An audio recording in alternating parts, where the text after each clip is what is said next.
my name is Mermaid Mari and welcome to today's video. Today I am celebrating that my YouTube channel has hit 2,000 subscribers, oh my god! This has happened so much faster than I was expecting. We hit 1,000 like 6 months ago, about that, and I've had my channel for 8 years, so that is absolutely just crazy to me. We actually hit 2,000 subscribers the same day that my channel turned 8, so that's just a cool bit of fun coincidence. I have been putting some solid effort into my channel in the last year, and it is really amazing to see that pay off, and I just am so grateful and thankful for every single one of you that watches my videos and comments and likes and shares and all of those lovely things. It brings me so much joy to make videos and to know that other people enjoy them too. So to celebrate, I'm doing a little giveaway. It's nothing major, unfortunately. Hopefully in the future I'll be able to do some really awesome giveaways, but I am currently unemployed and yeah, it's a bit rough, so I'm doing just a little giveaway, and I'm going to be giving away some signed prints. So I have 4 different prints of me as a mermaid. They are all hand signed, and I'm giving away 20 of them, so there is 5 of each print. It will just be randomized who gets what, but all you need to do to enter is just fill in the Google Docs form in the description, and the first 20 people to fill that out with a correct address will get a print. So I'll show you the designs just so you have an idea of what you might be getting. Hopefully this focus is okay. There's one of me in the manta tail with my trident. That was from a recent trip. This one, that was my profile picture for a fair while in my Finfolk Sunset Bay tail. We have got one from a very recent swim. This one is in my custom Two Oceans tail. It's one of my favourite photos at the moment. And the last design is me in my custom Mini Meg tail from the wonderful Neverland tails that is no longer around. This is also one of my favourite tails, and I'm very proud of this edit because there was like pool lines and stuff in the background that I managed to get rid of. So I picked some of my favourite photos. I know it's not much of a giveaway, and you know, I really hope that in the future I can do bigger ones, but you know, maybe this is something you'd like to pin on a pin board or blue tack to your wall, or I don't know, give to your niece who really likes mermaids. I don't know. One of you guys suggested that to me, and I thought that was a really cool idea. It meant I didn't have to spend much money, and I can still say thank you and give something back. So yeah, the link to the Google Doc form thing is in the description. Fill that out, and the first 20 people will get a little signed print in the mail from me. So for the rest of the video, which you probably gathered from the title, I'm going to be answering some Q&A questions from you guys. I didn't really know what to do for this video, so I thought it's been a while since I've done a Q&A, we may as well just do that because they're fun and I like hearing from you guys. So I've actually been super organized, and I printed out my questions and stuff all fancy like, because I don't like looking at my phone in videos, so I'll look at a sheet of paper instead. I'm sure that's better. But yeah, so thank you everyone who sent in a question. Hopefully I managed to get all of them. I thought we'd do a bit of a mega Q&A for celebration. So yeah, let's just jump into it. So I am starting off with the questions from my YouTube channel right here on YouTube. We've got Snackstash, who asked a few questions, so we'll start off with theirs. Their first question was, what is your favourite monofin and why? My favourite monofin at the moment is the Mahina monofin. I just find I use it the most. It's the best for ocean swimming, and the straps don't slide around, which is what's been pissing me off about some of my other monofins. So yeah, the Mahina has quickly become a favourite. I used to hate it, as many people did, and then eventually I got a black coloured one, which I believe the rubber is a bit softer than the green ones, which I don't think they sell either of them anymore, so I don't know what the new ones are like, but I love my black Mahina. I wear it with scuba socks because it does give me blisters if I don't, and it does give me cramps if I swim in it for too long, but it's definitely the best all-rounder I've found lately for me. They also asked, what are your thoughts on fins, on fabric tails, and the extra care that they need? I don't mind. Fins are cool. My personal preference, if I am gonna have fins, is I like when they have a bit of boning in them, like the Finfolk tails do. It just kind of helps give them a little bit of shape in the water, which is nice. I do find if you have like really big flowy fins or really wide fins, they kind of just like, they just sort of blend in when you're actually swimming. If you're posing and stuff, you can get them to like flow out and be nice, but generally I just like, you know, maybe a hip fin or an ankle fin. Dorsal fins I don't love on fabric tails because they're kind of just tend to flop over, but if they do have that boning in them, they can be a bit nicer. But yeah, I'm sort of take it or leave it. I don't mind if my tails don't have fins, but sometimes they're nice to have too. What are your thoughts on silicone tails? I really like silicone tails. I don't need one. I have one, but I don't need it, and I'm probably going to sell it soon.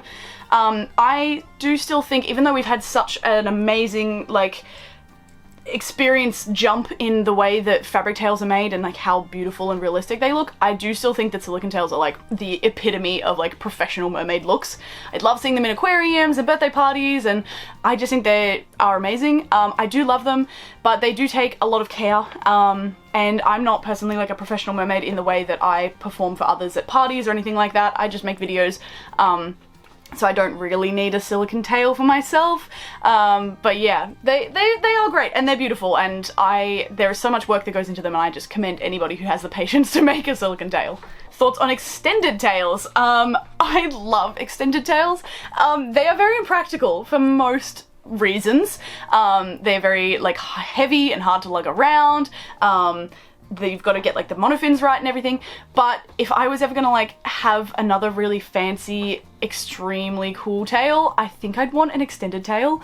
I just think they are so impressive when they're done right, and it's hard to do them right. I see a lot, and people give them a try, and they also kind of end up with like this wide bottom to try and blend the feet in, and I don't really like that as much. But there is a few places that make extended tails. Mermaid Aquata is my favorite currently, who like does this really beautiful like seamless blend from your feet into like the extended part of the tail, and it's just, it's so magical. It's very like siren-y and like kind of mystical, and I just think they're so cool, and I'd definitely get one of those one day if I could. They also asked, when and where was your favorite swim mermaiding?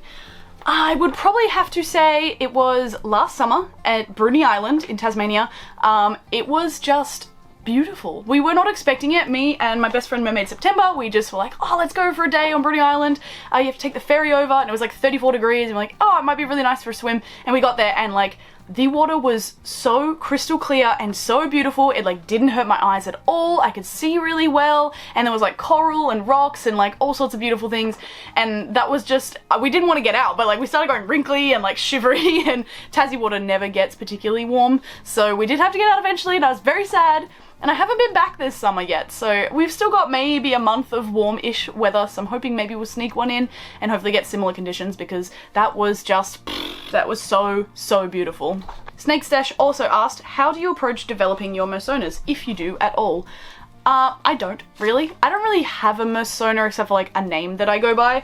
I kind of have a color palette, but it's just colors that I like. I like rainbows, I like tropical fish, and now I have a manta tail, which is like black and silver, which is a bit different for what I normally do, but I love it because it's just for me. It's what matches this top as well. So no, I don't really put much thought into my persona per se. Like, it's not really a character for me. I don't perform. I just enjoy swimming, and I enjoy being in the community and having a name that the community knows me by. And yeah, it's just kind of me. I like to just look pretty and swim around. They also asked, do you have any long-term mermaiding goals? I would really like to get my breath hold up further, I think. Currently my dynamic breath hold max is like 30 seconds, and I'd love to get that up to like a minute, but I don't know if it'll happen. I'm not really keen on doing any like paid PADI training or SSI training or anything like that.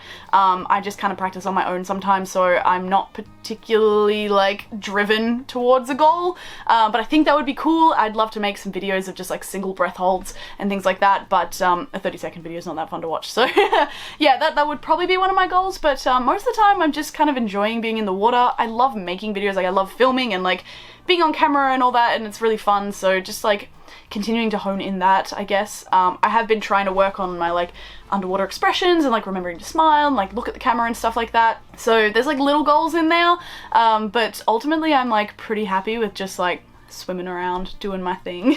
And the final question from Snake Stash is ways to find a pod near you.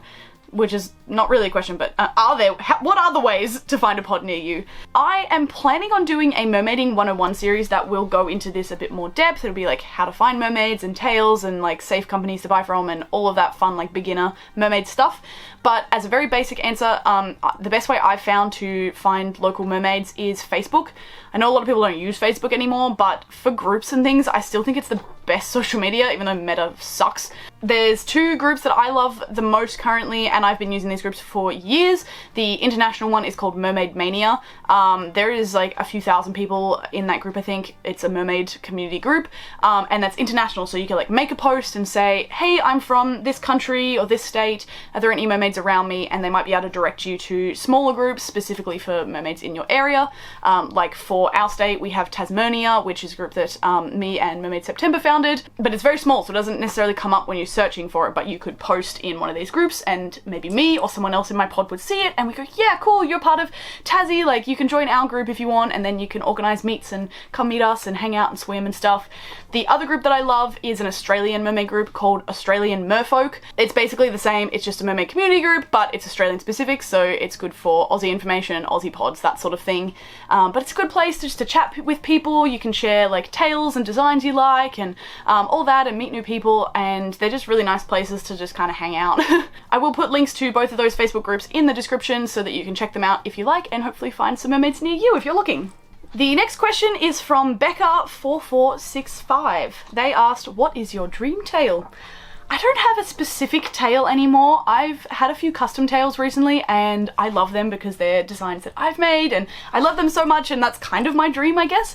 But if I was going to pick one thing, I would probably say it would be a tail that was made for film or TV, like one of the H2O tails or a siren tail or like aquamarine or something like that. Something that was made for a movie and then they auction off or something like that would be very, very cool, but it's probably unlikely to happen unless I happen to be in a mermaid movie myself. I am an actor, so you know, that's on my bucket list.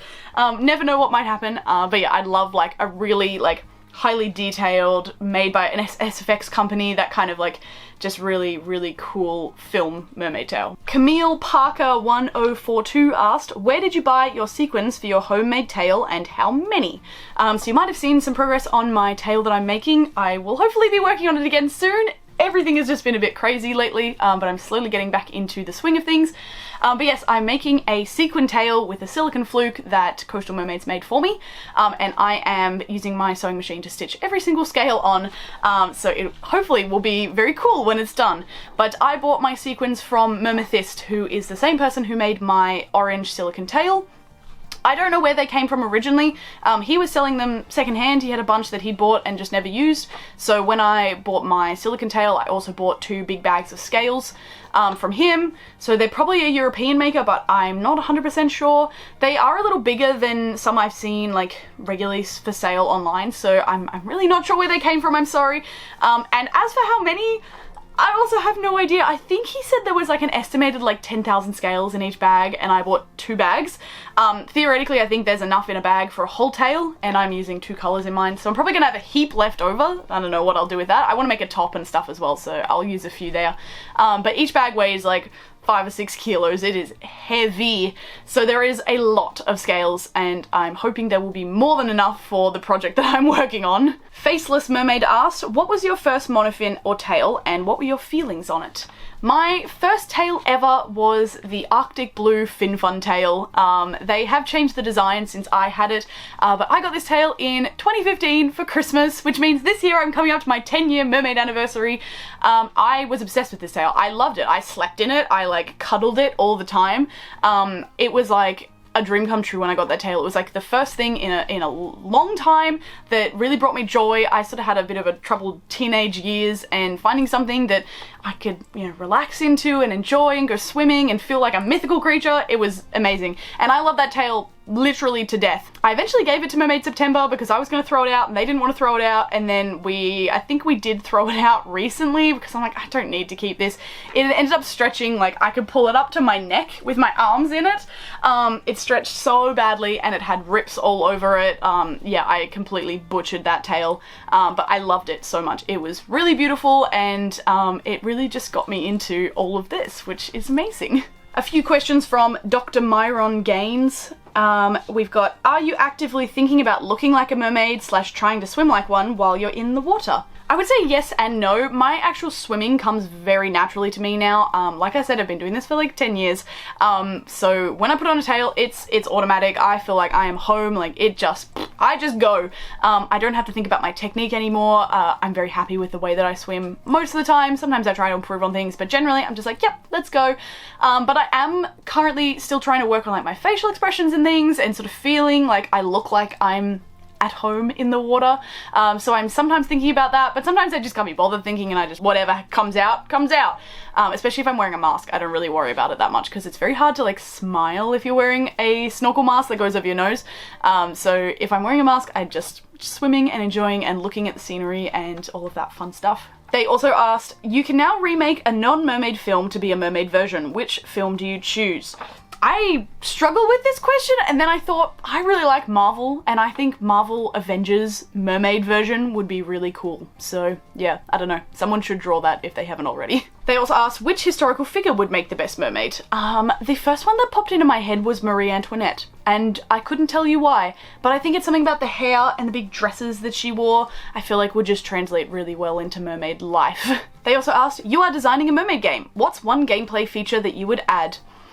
I think I basically would want like Skyrim but underwater, so like quest-based RPG kind of vibes. It would have to have really good swimming controls, not like freaking like Mario underwater levels, not anything like that.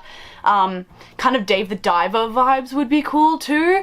Like exploring and building, like underwater building would be very cool. But basically just like an RPG that was really fun. I am kind of dabbling in game development at the moment as well, so I'm hoping maybe one day I'll be able to make a game that's maybe like a mermaid underwater game. But that's probably years down the track, so we'll see what happens. Last question from Dr. Myron Games is, you get $1 million a year but are randomly teleported to the ocean as a mermaid once a day for 30 seconds. Do you accept? Absolutely. I see no downside to that. I get to see a different part of the ocean every single day. That would be very cool. Now, the last couple of questions are from Instagram. We've got a couple questions from Mermaid Equitana, who is one of my pod members. She asked, what has surprised you most about mermaiding? I think it's probably the amount of people that actually do it and the community and there's just the size of it. When I first started, I didn't really know if there was many people, especially in Australia. I thought maybe this is like an American thing, but it didn't really feel like there was much around me. And then as the years have gone by, it's just exploded and I've made friends online and in person, and it's just been amazing to see that there's this many people that are actually just here to have fun and swim and feel like a mythical creature, and I just think that's amazing. She also asked, what has been your most memorable mermaid experience?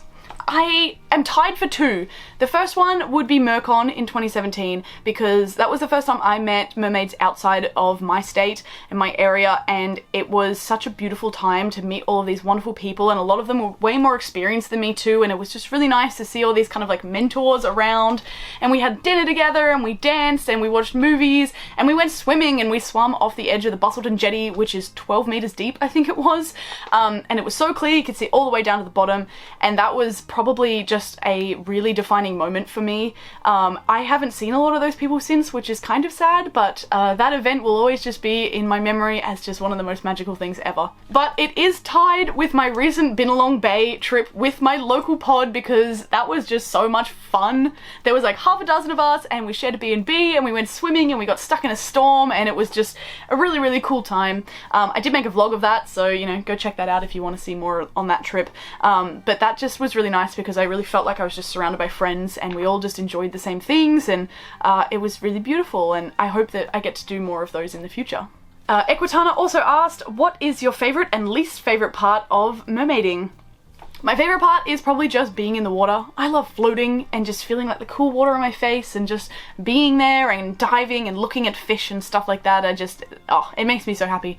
But my least favourite part is cleaning my gear all the time, rinsing everything, hosing down everything, rinsing and soaping and all of the stuff, and then waiting for it to all dry. Everything else is great, I just don't like cleaning. See, if I was a real mermaid, this wouldn't be a problem because my tail would just disappear when I was on land, but alas. The last couple of questions are from PixXPeter, who is a photographer friend of mine. He asked, what's the worst thing about mermaiding and how do you minimize it? I feel like the worst thing for me is that I'm not a real mermaid. I just have to be a person who's pretending. It would be great to just be a mythical creature and live out my best life in the ocean, but I minimize that by just trying to have fun. That's all it's really about for me, is just enjoying it and feeling magical. Even though I can't be a real magical creature, just enjoying it for what it is the best way to go about that. And the final question from PixXPeter and for the whole video is, what drew you to mermaiding at the start? I have always been a water baby. I started swimming when I was maybe 4 or 5, I think. My mum put me in swimming lessons with my sister, and I used to play mermaids all the time. I remember my sister's older than me, so I would be waiting in like the kiddie pool while she had her lesson, and I'd just be playing mermaids with my friend in the kiddie pool, and we'd swim underneath and we'd talk about what colour our tails were and what magic powers we had and all of that, you know, classic kid stuff. But it kind of never went away for me, I guess, and I started YouTubing videos of mermaids and things, and I was kind of watching like weird conspiracy mermaid videos for a while, and it led me to FinFun and real mermaid tales and the community and all of that fun stuff. The internet is just such an amazing place for finding communities that are worldwide and spread out and full of like-minded people, and when I found those people, it sort of felt like coming home. It was just very, very special. So all of that to say, thank you. Thank you for being here. Thank you for following my mermaid journey and watching and commenting and just, you know, being here while I just try and have a bit of fun. Thank you so much for sending in questions. I always just love answering questions, so if you have any more, feel free to put them in the comments below and I will answer them the best I can, and I'll probably do another Q&A, I don't know, in 6 months or something like that. I don't like to do them too often because I feel like people will just get bored, but yeah, I'll always answer your questions via message as well in the comments, so feel free to do that. But yeah, don't forget about the giveaway, link is in the description, and just thank you for watching this video and my other videos, and I hope that you stick around to see what I get up to next. I do have a mermaid short film coming out soon. We're filming next week, I believe. So that will be exciting, so keep an eye out for that and other mermaid shenanigans to come. Thank you so much for watching, and I will see you guys in the next video. Bye!